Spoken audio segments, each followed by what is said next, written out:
Hello everyone, welcome back to my channel. So today we are going to discuss about the topic understanding the retail consumer.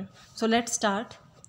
इसके अंदर हम क्या क्या discuss करेंगे कि क्या नीड है, कौन कौन से फैक्टर अफेक्ट करते हैं और किस तरीके से वो डिसीजन मेकिंग प्रोसेस होती है। रिटेल कंज्यूमर का मतलब क्या है कि जब भी आप रिटेल स्टोर्स पे जाते हो कुछ ना कुछ परचेज़ करने के लिए, तो कौन कौन से फैक्टर्स हैं जो आपको इन्फ्लुएंस करते हैं कि आप ये डिसीज़न लेते हो कि आपको कोई सामान खरीदना है या नहीं खरीदना। रिटेल कंज्यूमर कौन है? जो हम होते हैं, यानी कि जो हम भी खरीदते हैं, जो भी चीज़ें हम परचेज़ करते हैं, तो हम जो अल्टीमेट कंज्यूमर्स हैं वही क्या है? Retail consumers. रिटेल कंज्यूमर्स वो होते हैं जो रिटेल स्टोर से परचेज़ करते हैं। रिटेल स्टोर जैसे कि जो आपके कन्वीनियंस स्टोर होते हैं, आपके जो स्ट्रीट स्टोर होते हैं, गली में जो स्टोर्स हैं या फिर मार्केट में जो शॉप्स होती हैं, वो सब क्या है? रिटेल शॉपर्स हैं। और रिटेल शॉपर से आप खरीदते हो तो वो आप क्या हो? रिटेल कंज्यूमर हो। और रिटेल कंज्यूमर को अंडरस्टैंड करने का मतलब है कि ये आइडेंटिफाई करना, एक रिटेल कंज्यूमर के बिहेवियर को आइडेंटिफाई करना कि किस तरीके से वो कंज्यूमर डिसाइड करता है कि उसे कौन सा प्रोडक्ट खरीदना है, कौन सा प्रोडक्ट नहीं खरीदना है, जो खरीदना है वो कितनी क्वांटिटी में खरीदना है। वो सब चीज़ें जो स्टडी की जाती हैं वो हमारा होता है रिटेल कंज्यूमर की अंडरस्टैंडिंग के अंदर। कौन कौन से फैक्टर्स हैं जो इन्फ्लुएंस करते हैं रिटेल की बाइंग को, रिटेल की शॉपिंग को? तो उसमें मेन फैक्टर्स आते हैं range of merchandise, convenience, time to travel, socio economic background and culture, the stage of the family life cycle.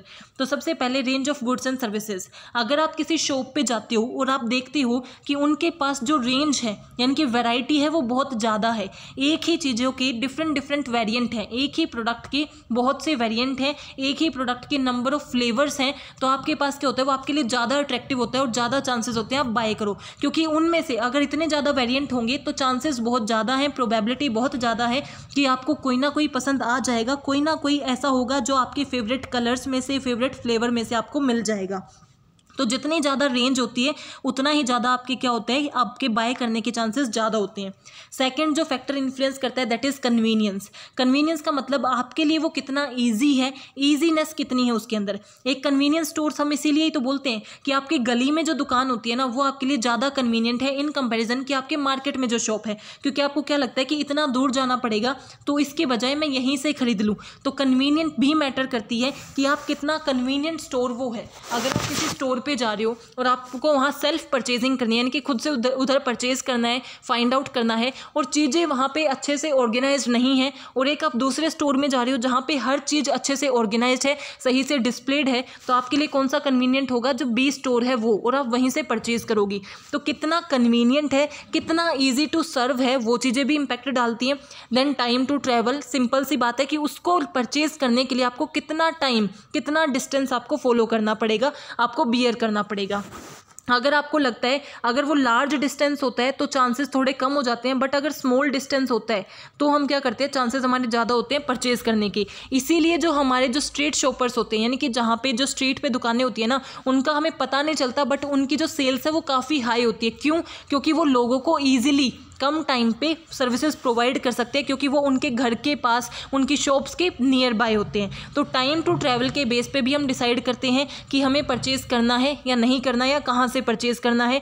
Then socio economic background and culture, कि हमारा इकोनॉमिक बैकग्राउंड कैसा है, आप कितने पैसे स्पेंड कर सकते हो। आपका इकोनॉमिक बैकग्राउंड क्या है कि आपकी इकोनॉमिक स्टेबिलिटी कैसी है, आपकी फाइनेंशियल कंडीशन कैसी है। अगर आप फाइनेंशियली बहुत स्ट्रॉन्ग हो तो ऐसा हो सकता है कि आप एक हाई प्रोफाइल स्टोर पर जाके परचेज़ करो, बट अगर आप फाइनेंशियली वीक हो तो आप जो नियर बाय स्टोर है वहीं से परचेज कर लो। आपके कल्चर क्या है, वैल्यूज़ क्या है, आपकी टेस्ट एंड प्रेफरेंसेस क्या हैं, वो भी अफेक्ट करते हैं, क्योंकि जो भी आप परचेज करोगे वो किसके अकॉर्डिंग करोगे? आपकी टेस्ट एंड प्रेफरेंसेस के अकॉर्डिंग। कई बार आपको क्या होता है कि जो चीज़ आपको पसंद है वो आप क्या सोचते हो? फॉर एग्जांपल आप मिल्क शेक लेना चाहते हो, आप मिल्क शेक बाय करना चाहते हो, एक जो स्टोर है वो आपके बिल्कुल नियर बाय है और एक मार्केट में आगे जाके है, बट जो मार्केट वाला है ना वो बिल्कुल आपके टेस्ट के अकॉर्डिंग बनाता है। तो आपका जो सोशल कंडीशन है, यानी कि आपका जो सोशल सेट है वो कैसा है कि वहाँ पर जाके मुझे बेस्ट रिजल्ट मिलेगा, मेरी सेटिस्फेक्शन लेवल वहाँ ज़्यादा होगी, तो आप लॉन्ग डिस्टेंस भी कवर करने के लिए रेडी हो जाते हो।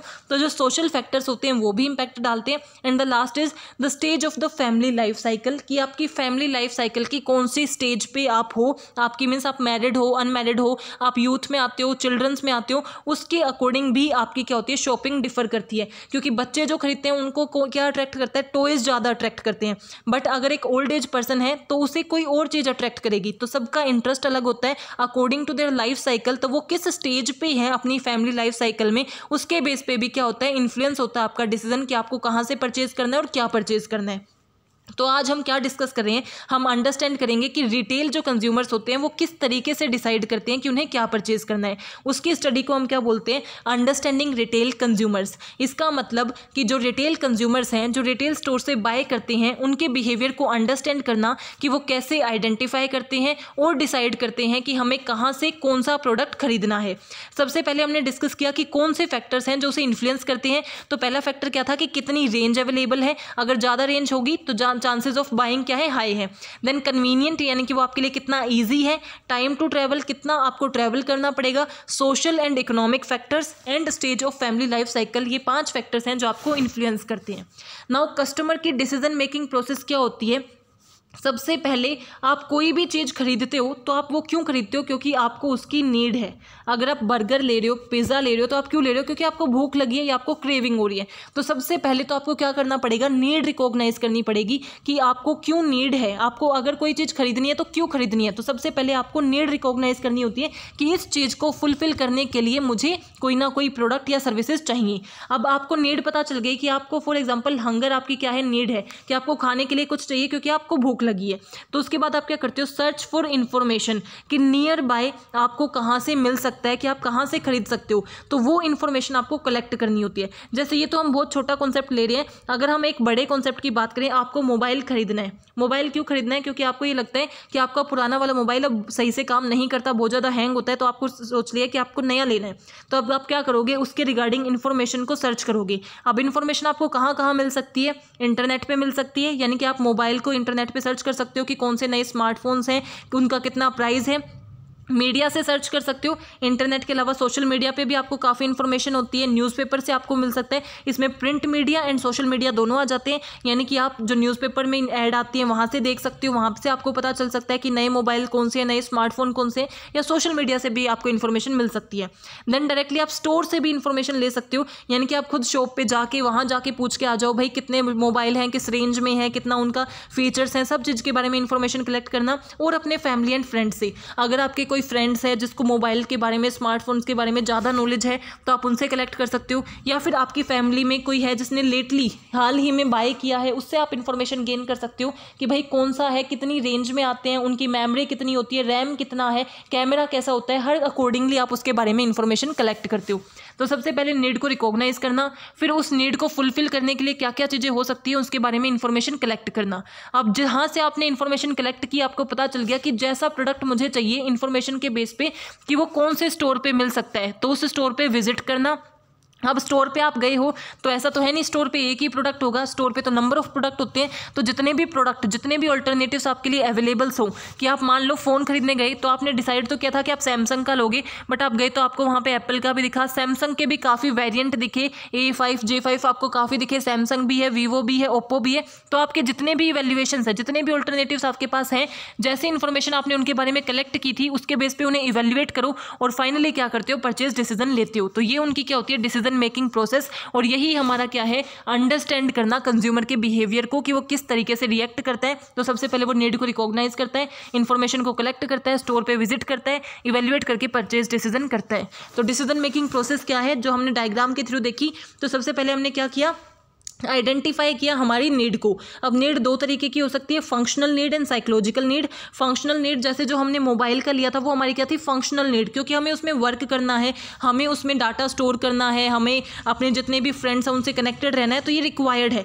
साइकोलॉजिकल नीड जो आप अपने दिल को, हार्ट को सेटिस्फाई करने के लिए लेना चाहते हो। फॉर एग्जाम्पल कि आपको लैम्बोर्गिनी पसंद है और आप उसे परचेज करना चाहते हो, तो वो आपकी साइकोलॉजिकल नीड है। अभी वो आप फुलफिल नहीं कर सकते, या फिर आप कर भी सकते हो, तो अभी आपने उसे परचेज नहीं किया, बट वो आपकी फंक्शन इमोशनल नीड में नहीं आती, क्योंकि वो आपकी रिक्वायरमेंट नहीं है, वो आप बस ड्रीम कर रहे हो, आपका एस्पिरेशन है, यानी कि आप चाहते हो कि ऐसा हो जाए, तो वो आपकी क्या होती है, साइकोलॉजिकल नीड। तो नीड दोनों तरीके की हो सकती है। अगर आप साइकोलॉजिकल नीड फुलफिल करने के एबल हो तो आप ऐसा भी हो सकता है, अगर आपके पास इतना फाइनेंशियल मनी है कि आप जाके लैम्बोर्गिनी बाय कर लो तो आप उसे बाय कर सकते हो।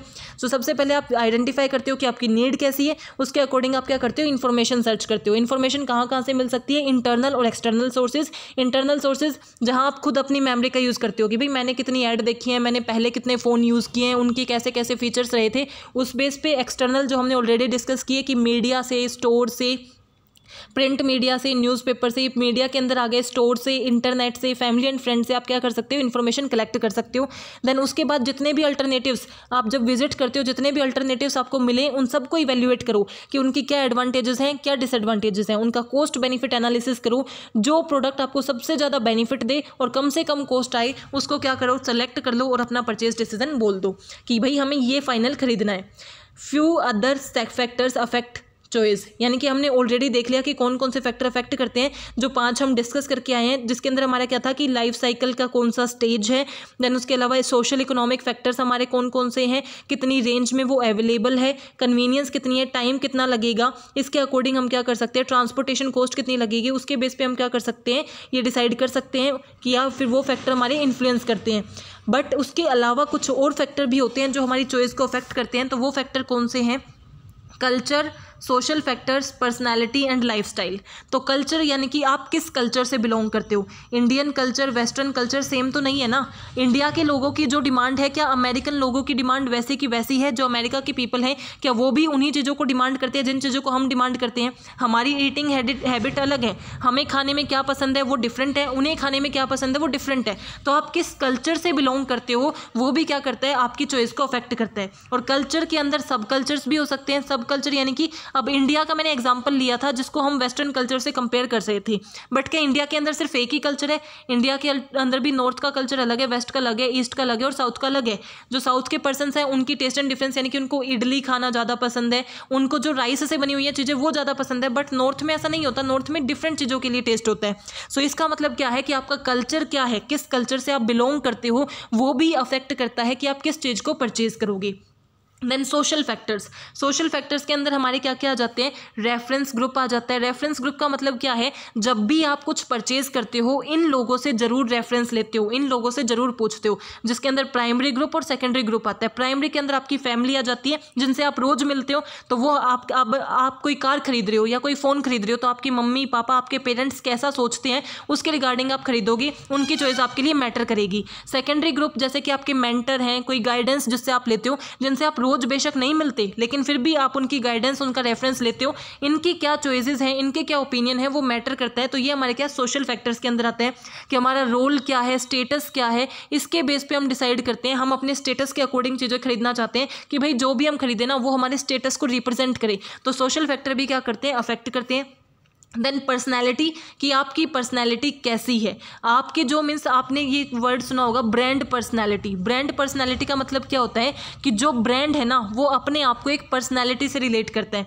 जैसे थम्स अप है तो वो उनकी ऐड आप देखोगे ना तो वो किस चीज़ से, एक्साइटमेंट, थ्रिल, इस पर्सनैलिटी से, डेयरिंग पर्सनैलिटी को ज़्यादा फोकस करते हैं कि वो लोग उन्हें खरीदेंगे जो डेयरिंग होंगे, क्योंकि वो दिखाते ही क्या है कि डर के आगे जीत है। तो इसका मतलब वो दिखाना क्या चाह रहे हैं कि आपको वो शो करना चाह रहे हैं एक तरीके से कि आप, जैसे ये ब्रांड होते हैं ये शो करते हैं कि आपको आपकी पर्सनैलिटी से कनेक्ट करें, कि आपको जब उस प्रोडक्ट को देखो ना तो आपके माइंड में सीधा ये आए कि ओ ये तो मेरी पर्सनैलिटी से रिलेट करता है तो मुझे इसी को परचेज करना है।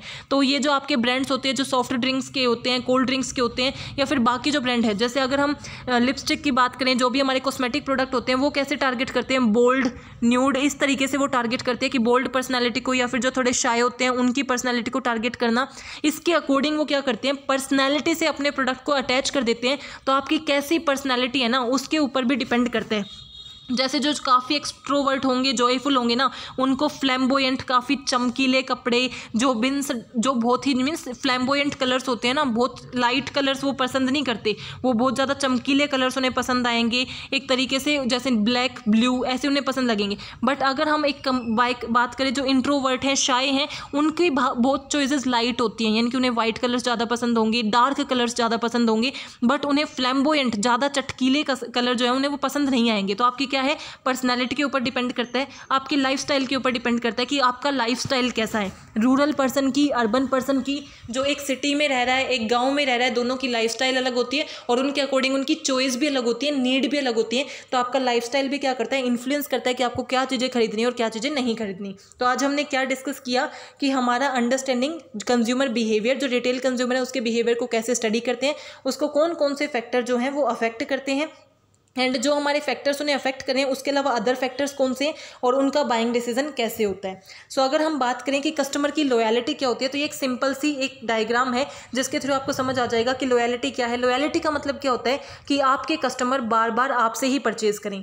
फॉर एग्जाम्पल, अगर आप डव परचेज करते हो तो लॉयल्टी क्या होगी कि इसके अलावा बाकी बहुत से, जैसे हेड एंड शोल्डर भी है, बाकी A&B बहुत से शैम्पू होंगे, बट आप फिर भी डव पे बने रहो, वो हमारे क्या होती है लॉयल्टी, कि चाहे कितने ही कंपटीटर आ जाए फिर भी हम उसे ही परचेज करते रहें।